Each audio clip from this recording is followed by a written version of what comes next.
I said something to you and I don't know exactly what it was, but it was along the lines of like, eye rolls that I get from friends. Mm-hmm. And I'll never forget your answer. You said you shouldn't have those friends. Yeah. And I think about that comment a lot. And so as much as I have this list of questions that I want to start with, because I have a timeline of where I want to start, like talking to you, I do have to ask you, where you live and what you do makes it very difficult. And if you're not from Los Angeles, you don't live here, or you are from LA, but you aren't in the circle of people that Leanne and Bert are in the circle of.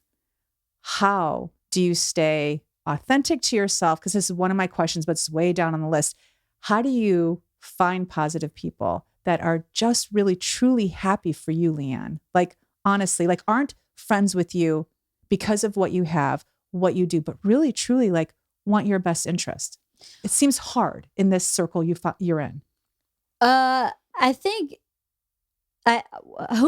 first of all, who I am today is not who I was in my 20s, right? We all progress and learn. And I can't say that I was surrounded by authentic, well-wishing, fully positive cheerleader people in my 20s and maybe in my early 30s even. So that was a learning process. I didn't just show up like this. I had to learn who I was. And I think if you learn who you are and you like who you are, warts and all, and you're honest with that, it's a lot easier to find people that are the same. I think sometimes it's easier said than done, especially with who you are. Like, don't you ever feel that people want to be friends with you just because of who you are and not who you really are? Does that make sense? Do you know where I'm coming from with that? Yeah. Especially in LA. I'm talking about here in Los Angeles. That was like one of the biggest questions that I but again, it's down on the list, but I wanted to ask you, which is like, how do you find authentic people? Well, I think in every community, not just in LA and not just because Bert has some notoriety, there are always people who have ulterior motives. Yeah. You could be at a church in rural Georgia and someone will have your husband's the local mechanic and you want to get your car fixed quick. I mean, I think there are people who have ulterior motives everywhere. That's a good point. And you have to deal with those people. And my perspective is everyone has value.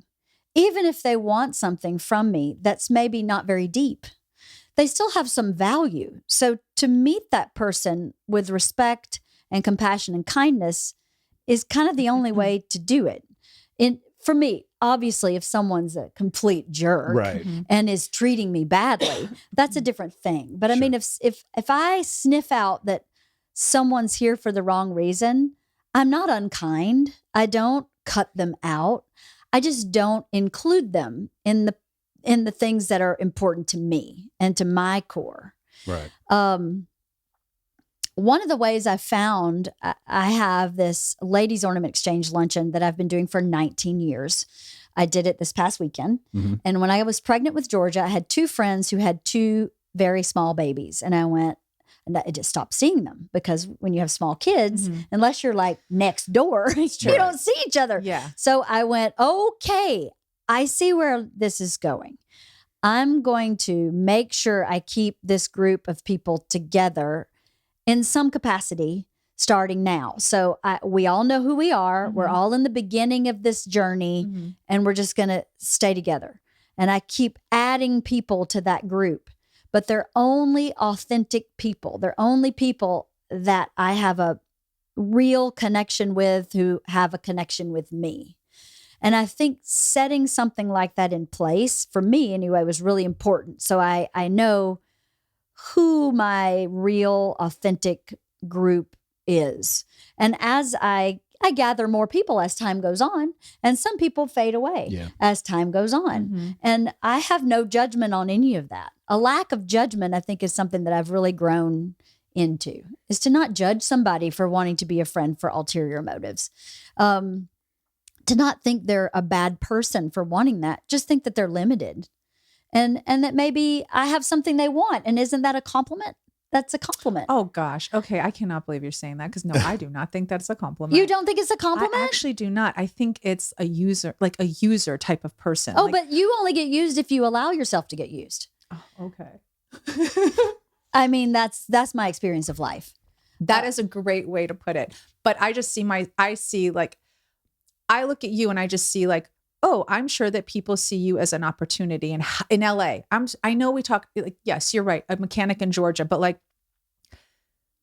it's different here. And if you don't live here, you don't see how different it is here. It's just so different. There are so much more hangers on. Am I saying it right? Like, you are. And I mean, so, it's a built-in component, I think, of the industry that we all sort of circle ourselves in. But I think to your point, as you get a little older, your radar gets a little better at sort of detecting that. You handle it a different way, obviously, than Denise handles it, where you're not judgmental. But at the same time, I think that the minute you can detect it, at least you're informed enough to make a decision on how you want to proceed. Right. I think you're so kind about it. Like for you to say they have something to offer. What it's a compliment that they think I have something to offer. That's so interesting. I'm going to have to think about that for a minute.